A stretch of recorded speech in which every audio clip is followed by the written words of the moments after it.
بعد 34 روزی ناپدید شوی پیکر صفیه‌خان رحمتوی 9 ساله را از حدود ازبکستان پیدا کردند و 13 مارد در یکی از قبرستان‌های خوجند دفن نمودند. خانواده‌اش بر اساس یک نوار دوربین نظارتی باور داشتند که او در دریای سیر غرق شده بود و جستجویش از آن زمان ادامه داشت.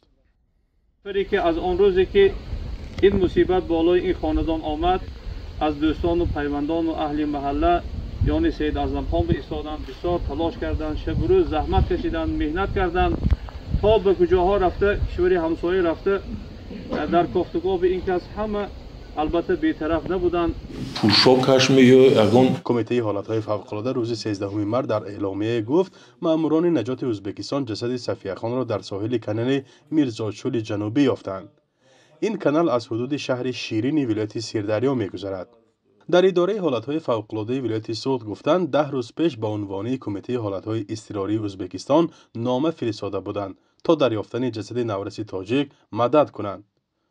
روز پیدا گردیدن نورس پیوندانش در صحبت تلفنی گفتند که او را از لباسش شناختند، اما در روز دفن آماده نشدند در نزد دوربین صحبت کنند. المال و البنون فتنه، در آیت قرآن خدا میگوید که ما این مال در این دنیا برای شما میدهیم، فرزندهای میدهیم، اینها همش امتحان است از طرف پروردگار. اینها امانتهای الهی هستند، صاحب این فرزندها پروردگار هستند، ما فقط امانت نگهدار هستیم. برای همین حضرت رسول اعظم محمد علیه السلام از 7 فرزند 6 فرزندشان قبل از خودشان که دنیا را ترک کردند، هر مراتب وقتی که به قبر میگذاشتند حضرت پیغمبر میگفتند انا لله و انا الیه راجعون، پروردگارا این از جانب تو بود، پروردگار باز خودت گرفتی.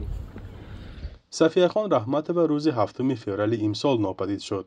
ثبت دوربین‌های نظارتی بار آخر او را در کوچه به نام رحمان نبیف شهر خوجند نشان داد. در این کوچه حوله رحمتوف جایگیر است و در روبروی آن دریای سیر می‌گذرد. اعظم خان رحمتوف پدر صفیه‌خان از اول به این باور بود که دخترش غرق شده است. با درخواست او جستجو را در دریای سیر ادامه دادند، ولی ماموران نجات هر دفعه میگفتند که نشان از او نیافتند.